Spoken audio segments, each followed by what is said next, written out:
క్లియర్‌గా ఇది ఒక ట్రాప్ అని చెప్పొచ్చు. ఎందుకంటే శాంతి చర్చలకు వెళ్తూ ఉండి, శాంతి చర్చలను 5 దఫాలు ముగించి, ఆరో దఫా జూన్ 15న ఉంది. అబ్బాస్ ఆహ్, Araghchi and Steve Witkoff, America తరపున స్టీవ్ విట్కాఫ్, ఇరాన్ తరపున వాళ్ళ ఫారెన్ మినిస్టర్ అబ్బాస్ అరాగ్చి, వీళ్ళిద్దరూ కూడా ఖతార్‌లో చర్చలు చేస్తున్నారు. ఇంకా ఆరవ దఫా చర్చలు 15 జరగబోతున్నాయి. ఈ లోపల 13నే ఇజ్రాయెల్ అటాక్ చేసి, అతి దారుణమైన అటాక్ అది. చరిత్రలోనే ఇరాన్‌ని ఎప్పుడూ ఎవరు అంత అటాక్ చేయలేదు. అటాక్ చేసి వాళ్ళ అణుస్థావరాల మీద అటాక్ చేసింది. తర్వాత వాళ్ళ టాప్ కమాండర్స్‌ని, మిలిటరీ కమాండర్స్, ఆర్మీ చీఫ్‌ని. ఎంత విషాదం అంటే, ఒక పక్క పాకిస్తాన్ ఆర్మీ చీఫ్‌తో లంచ్ మీటింగ్ పెడతాడు ట్రంప్. ఇంకొక పక్క ఇరాన్ ఆర్మీ చీఫ్‌ని ఇజ్రాయెల్ చేత చంపిస్తాడు. ఇది రాజకీయాలంటే. సో ఆర్మీ చీఫ్‌ని ఒక 20 మందిని టాప్ లీడర్స్‌ని చంపేసి, 20 మంది ఇంటెలిజెన్స్ ఆఫీసర్‌ని చంపేసి, ఒక 10 మంది అణుశాస్త్రవేత్తలని చంపేసి, వాళ్ళ ప్రజల మీద బాంబులేసి చేసింది ఎవరు? ఇజ్రాయెల్. అంటే ఒక ట్రాప్. ఈళ్ళు శాంతి చర్చలకి ఫలించకూడదనేది ఇజ్రాయెల్ కోరిక. ఎందుకంటే ఇరాన్ శాంతి చర్చలకు ఫలిస్తే, ఇరాన్ మీద ఆంక్షలు తొలగిపోతే ఇరాన్ అభివృద్ధి అవుతుంది. ఇరాన్ అభివృద్ధి అవ్వడం ఇజ్రాయెల్‌కి ఇష్టం లేదు. ఎందుకంటే ఇజ్రాయెల్ గోల్ ఏంటి? పాలస్తీనాని కంప్లీట్‌గా ధ్వంసం చేసి, గాజాని కంప్లీట్‌గా ఆహ్, క్లీన్ చేసేసి, గాజా ప్రజలనంతా తరిమేసి, చంపేసి, అక్కడ ఆక్యుపై చేసుకొని ఒక గ్రేటర్ ఇజ్రాయెల్‌గా ఏర్పడాలి. అది ఇజ్రాయెల్ గోల్. ఈ గోల్‌కి అడ్డుగా ఉన్నది ఎవరు? ఇరాన్.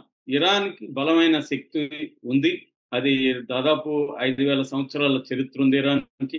బలమైన శక్తి ఉంది. అట్లాగే మిగతా దేశాల్లో కూడా తన షియా మిలిటెంట్ గ్రూపుల్ని, ఇటు హిజ్బుల్లా లెబనాన్‌లో, హౌతీ యెమెన్‌లో హౌతీల్ని, పాలస్తీన్‌లో హమాస్‌ని, సిరియా అండ్ ఇరాక్‌లో షియా మిలిటెంట్స్‌ని అది ఆర్గనైజ్ చేసి యాక్సిస్ ఆఫ్ రెసిస్టెన్స్ పేరుతో ఇజ్రాయెల్‌ని గట్టిగా ఎదుర్కొంటూ ఉంది.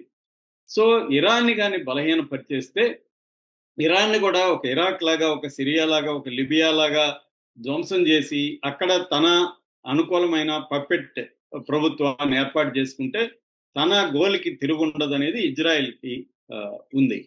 ఇజ్రాయెల్ అవసరం మిడిల్ ఈస్ట్‌లో అమెరికాకుంది. ఎందుకంటే అమెరికా మిడిల్ ఈస్ట్ మీద కంప్లీట్ పట్టు ఉండాలి. ఆయిల్ నిల్వలు కావచ్చు, రవాణా ఆహ్, సాధనాలు కావచ్చు, సీ రూట్స్ అండ్ పనామా ఇట్లాంటి అన్నీ కూడా ఈ ప్రాంతంలో ఉన్నాయి కాబట్టి, ఈ ప్రాంతం మీద పట్టు ఉండాలంటే ఒక ఇజ్రాయెల్ అంటే ఒక లోకల్ రౌడీ అంటారు కదా! ఒక లోకల్ రౌడీని పెట్టుకొని సీనియర్ రౌడీ పరిపాలించినట్టుగా కావాలి. అందుకని దీంట్లో అమెరికా కూడా దిగింది. సో అమెరికా, ఇజ్రాయెల్ అన్ని రకాల ఇంటర్నేషనల్ చట్టాలను బ్రేక్ చేశాయి. బ్రేక్ చేసి, అమెరికా అయితే తన సొంత చట్టాలను కూడా బ్రేక్ చేసి, ఈవెన్ కాన్స్టిట్యూషన్ కూడా బ్రేక్ చేసి, ఎందుకంటే ఇలాగా ఒక దేశం మీద అటాక్ చేయాలంటే కాంగ్రెస్ పర్మిషన్ ఉండాలి. అదేమీ తీసుకోకుండానే ఇరాన్ మీద 3 బాంబులేసానని ప్రకటించుకున్నాడు. సక్సెస్‌ఫుల్‌గా నేను ధ్వంసం చేసేసానని ప్రకటించుకున్నాడు. దిస్ ఈజ్ పీస్ టైమ్ అని చెప్పాడు ఇప్పుడు.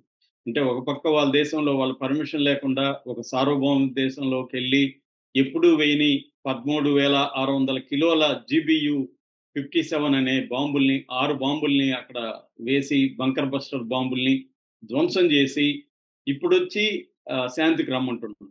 సో ఇప్పుడు ఇరాన్ గాని శాంతికి రాకపోతే, మేము ఇరాన్‌ని ధ్వంసం చేస్తామని పిలుస్తున్నారు. సో ఒక ట్రాప్ వేశారు. ఎందుకంటే ఇప్పుడు ఇరాన్ సరెండర్ అయినా